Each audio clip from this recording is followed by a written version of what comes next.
안녕하세요. 그로스 리서치 이재모입니다. 이번 영상에서는 방송에서 못다한 이야기라는 주제로 말씀을 드리도록 하겠습니다. 제가 현재 한국경제TV 출발 증시에 매주 월요일과 금요일에 출연을 하고 있습니다. 그래서 여기에서 체크 포인트 3가지씩 말씀을 드리고 있는데요. 방송 시간 관계상 못다한 이야기들이 일부 있기 때문에 추가적으로 그런 설명을 영상을 통해서 전달을 드리고 있습니다.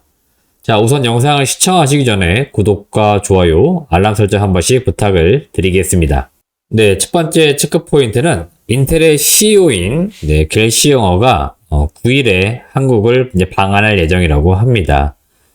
구체적인 방문 목적하고 세부 일정 이런 것들은 확인이 안 되고 있지만 일반적으로 CEO들이 방문할 때는 고객사 어떤 미팅 이런 게 중요한 일정이기 때문에 지금 인텔의 CEO가 결국 국내 삼성전자나 SK 하이닉스 이런 쪽에 방문할 것으로 지금 예상이 되고 있고요. 지난 5월 달에도 겔싱어 CEO는 한국을 왔었는데 그때도 삼성전자의 이재용 회장을 만났었기 때문에 이번에도 역시나 이재용 회장을 만날 것으로 예상을 하고 있고 시장은 여기에 또 관심을 많이 갖는 것으로 보입니다. 구체적인 어떤 논의사항이 이제 예정되는 것들은 이런 것 같아요. 지금 인텔이 그 서버 CPU인 사파이어 레피즈라고 하는 제품을 내년도 1월 중순 정도에 출시할 예정입니다. 이 사파이어 레피즈는 4세대 D램이라고 하는 DDR5를 지원하는 프로세서입니다. 그래서 양사 간의 이제 협력적 관계가 매우 중요하기 때문에 그런 차원에서 방문하는 것으로 보이고 다음 달 중순부터 이 사파이어 레피즈 제품이 잘 나오려면 결국 그 뒷단에 있는 삼성전자가 공급해주는 D램 이런 것들 공급이 원활해야겠죠. 그래서 이런 것들 준비 사항이라든지 진행되고 있는 사항들 이런 것들을 한 번 정도 체크하기 위해서 한국에 들어온 것은 아닌가 이렇게 예상이 되고요. 지금 그 영국의 ARM이라고 하는 이제 기업 인수에 대한 부분들이 몇 해 전부터 계속해서 시장의 관심사입니다. 지금 특정 기업이 인수를 좀 하기에는 사실은 부담은 있어요. 그래서 지금 논의가 되고 있는 것들은 삼성전자, 인텔을 필두로 한 일종의 컨소시엄 형태로 영국의 ARM 여기를 이제 인수하는 부분들이 논의가 구체적으로 또 되지 않을까 기대를 하는 것으로 보입니다. 그래서 12월 5일자 오늘 시장 같은 경우에 ARM 관련된 기업이라고 할 수 있는 가온칩스나 넥스트칩, AD 테크놀로지 이런 기업들이 오늘 또 급등하는 모습들을 보여주고 있어요. 이게 또 시장의 하나의 특징이라고 보시면 될 것 같고 제가 보는 관점에서는 이번에 방한한다고 해가지고 그 인수가 구체적으로 많이 논의가 되거나 그러지는 않을 겁니다. 방한하지 않는다 하더라도 실무진 선에서 꾸준히 논의가 이루어지는 단계가 만들어지기 때문에 당장 제가 볼 때 그런 것들을 논의하는 것들보다는 실질적으로 출시를 앞두고 있는 이 제품들 잘 이제 준비가 되어야 되니까 이제 그런 것들을 아무래도 확인하는 차원에서 방한한다 이렇게 보고 있습니다. 그래서 이번에 관심을 가져야 될 것들은 아비코전자나 TLB, ISC 이런 기업들인데요. 이미 시장에서는 DDR5 관련된 기업으로 익히 알려져 있는 기업들이고요. 여튼 올해는 거의 증시가 마무리되어가는 분위기이고 내년도 되었을 때 어떤 기업들, 어떤 섹터가 모멘텀을 더 많이 받느냐 이런 것들이 지금 시점에서는 중요한 내용들입니다. 그래서 항상 연말 연초가 되면 내년 유망주들, 올해 유망주들, 올해 유망 섹터 이런 것들에 많이 관심을 갖게 됩니다. 그래서 제가 볼 때도 요 DDR5와 관련된 해당 기업들 내년도 실적도 분명히 기대가 되기 때문에 이런 기업들 중심으로 좀 관심을 가져보시길 바라겠습니다. 개인적으로 요 3개 기업을 다 방문을 했었고요. 제가 이제 방문했던 이유들, 탐방을 했던 이유들도 요 DDR5와의 연관성이 얼마나 있느냐, 실질적으로 수혜가 나올 수 있느냐 이런 것들을 제가 체크를 했던 거기 때문에 네, 그런 관점에서는 이 세 개 기업이 다 모두 다 수혜주이기 때문에 이런 기업들 중심으로 많이 보셔라 그 말씀을 좀 드리고 싶습니다. 네, 두 번째 체크 포인트는 그 러시아산 원유의 이제 가격 상한제가 시행되는 게 공식적으로 합의가 된 것으로 보입니다. 우선 G7 국가하고 유럽연합이 러시아산 원유 가격의 상한선을 배럴당 60달러로 제한하는 것에 합의를 했습니다. 요거를 유럽 집행위원회가 홈페이지에 공지를 하면서 시장에 알린 것으로 보이고요. 이게 어떤 내용이냐면은 지금 러시아산 유가가 배럴당 70달러 정도에서 거래가 되고 있는데 10달러 낮은 수준에서 가격이 합의된 겁니다. 그래서 러시아에서 생산된 유가는 배럴당 60달러보다 높은 가격에 구매할 수 없도록 일종의 매입을 하는 입장에서 담합을 했다 이렇게 보시면 됩니다. 그럼 왜 지금 이렇게 결정을 했느냐? 결국 지금 문제는 전쟁이죠. 러시아하고 지금 우크라이나 전쟁이 지속되고 있는데 이 러시아도 결국 전쟁을 하기 위해선 돈이 필요합니다. 그래서 그 주 수입원을 지금 원유 이 가격 폭등에서 폭리를 취하고 있기 때문에 이게 결국 다시 전쟁의 자금으로 사용이 되고 있기 때문에 이제 그런 것들을 제한을 시키기 위해서 글로벌적으로 경제 제재 차원에서 진행된 부분이다 이렇게 보시면 되겠고, 유가가 뭐 러시아, 우크라이나 요 전쟁으로 인해서 많이 올랐었기 때문에 어느 정도 안정을 좀 찾아가야 됩니다. 그리고 지금 많은 지역, 뭐 북미도 그렇고 유럽도 그렇고 지금 물가 같은 게 굉장히 높죠.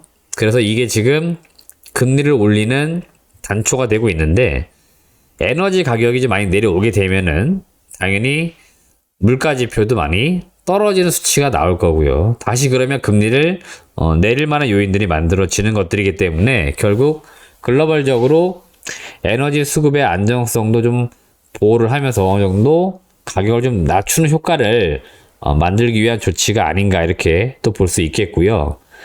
러시아 입장에서 볼 때는 당연히 반발이 있을 수밖에 없죠. 지금 배럴당 70달러에 거래되는 유가를 60달러로만 가격을 제한을 걸어 버렸으니까 반발이 있는 거고요.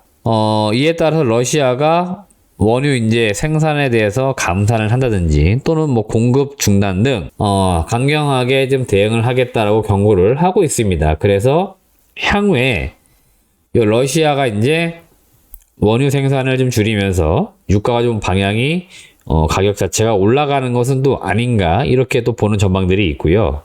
가격 어떻게 보면 상승을 또 제한시켜 버렸으니까 뭐 그런 차원에서는 또 유가가 이제 가격이 하향 안정화 될 것이다 이런 전망도 나옵니다. 그래서 제가 방송에서도 이야기했는데 유가 전망이 내년도 같은 경우에 굉장히 엇갈리고 있어요.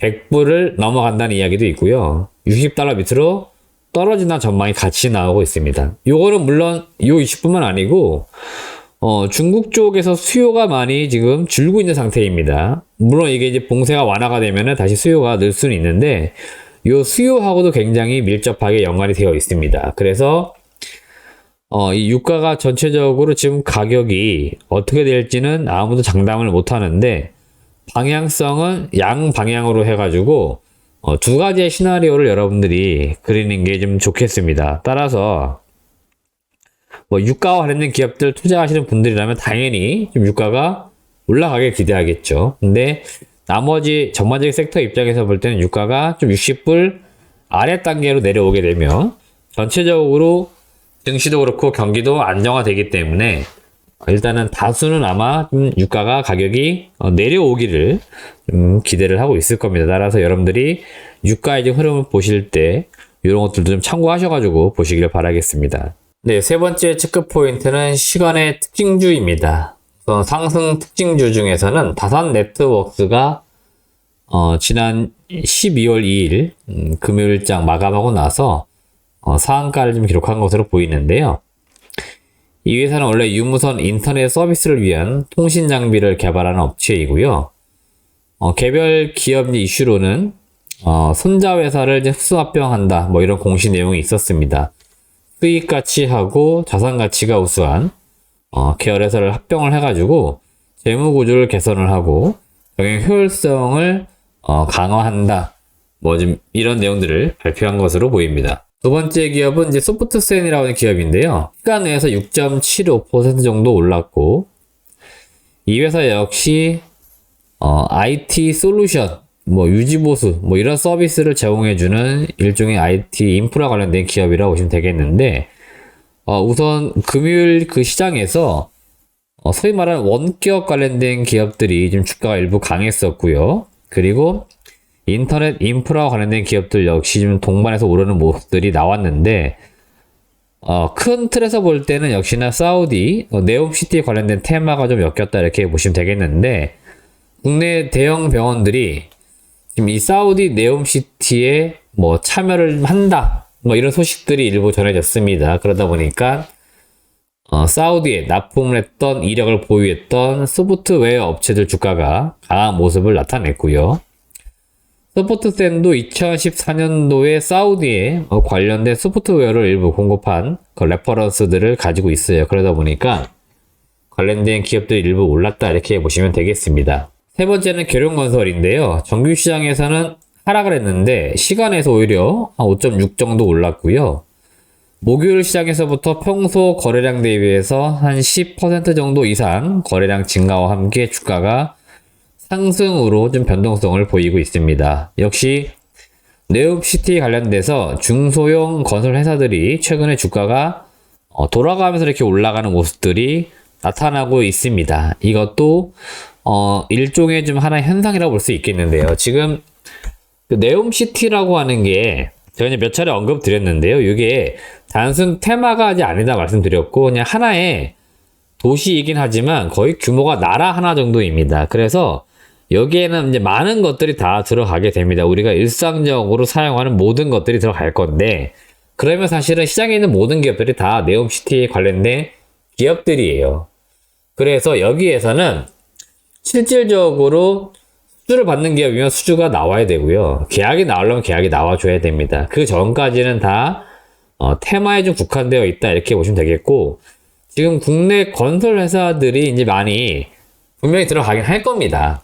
그러면은 국내 건설사들이 역량이 다 안 되면은 일부 이제 함께 할 수 있는 중소 건설사나 뭐 건자재 업체들 동반해서 들어갈 수도 있죠. 그 다음에 추가로 이제 또 발주를 주는 형태가 될 수도 있습니다. 그래서 아마 그와 연동되어 있는 중소 건설사들, 대표적으로 계룡건설, 제가 방송에서 언급해드렸는데, 뭐, 서희건설, 그리고 이미 수주 지원단에 포함되어 있는, 뭐, 코오롱 글로벌, 이런 기업들 다 연관선상에서 같은 맥락으로 들어가는 것들이다. 이렇게 보시면 될 것 같습니다. 그래서 이게 지금은 이제 테마이지만 나중에 진짜로 실적이 나오느냐, 이런 것들은 한 번씩 여러분들이 직접 따져보셔야 됩니다.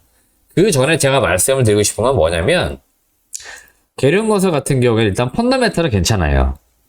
그래서 우리가 이렇게 이제 표현을 해도 맞는지는 모르겠는데요. 저는 이렇게 많이 표현하거든요. 내가 보유한 종목이 테마주이냐 또는 내가 보유한 기업이 테마를 타는 것이냐. 이건 좀 다르다는 겁니다. 그래서 단순히 테마주는 테마가 끝나거나 꺾이면은 주가가 급격히 빠지는데 좋은 기업이 가끔 테마를 타는 경우들이 있습니다. 그래서 저는 테마주를 별로 안 좋아하지만 내가 보유한 기업이 테마를 타는 거는 수급이 몰리는 거니까 사실 좋아요. 그래서 여러분들도 종목을 좀 구분 지으시거나 종목들을 보실 때는 이렇게 좀 양분해서 보시길 바라겠습니다. 결국 제가 말씀드리는 거는 좋은 기업을 먼저 사놓고 그 좋은 기업이 좋은 테마나 모멘텀이 있는지 없는지 그런 것들 한 번씩 고민해 보시라 그 말씀을 드리는 겁니다. 네, 오늘 공략주는 휴젤이라고 하는 종목을 말씀을 드렸는데요. 이 기업은 이제 코스닥 내에서는 시총은 좀 큰 기업이고요. 보통 우리가 보톡스라고 부르는 보툴리눔 톡신, 필러 이런 것들을 제조해서 판매하는 업체입니다. 우선 이 기업이 국내도 매출이 좋지만 내년도에 그 해외에서 수출이 좀 더 증가할 것으로 기대가 되기 때문에 여러분들도 이 글로벌적으로 수출이 어떻게 나오는지 한 번씩 잘 체크해 보시면서 투자해 보시면 좋겠는데요.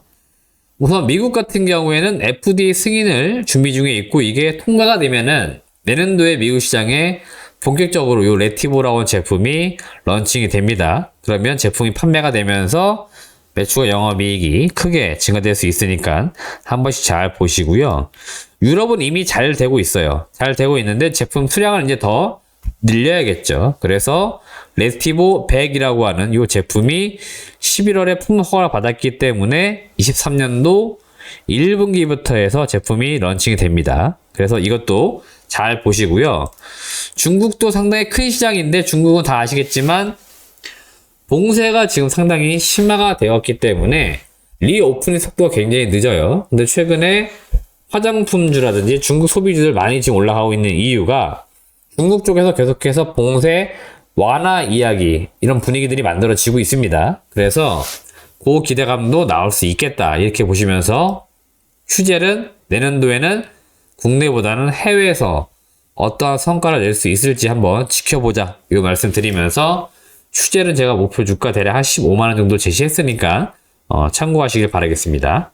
네, 이상으로 2022년도 12월 5일자 방송에서 못다한 이야기 브리핑은 마치도록 하겠고요. 앞으로도 여러분들에게 더 알찬 내용, 더 정확한 내용들 리서치 해가지고 계속해서 시장에 좋은 내용들을 전달 좀 드릴 수 있도록 하겠습니다.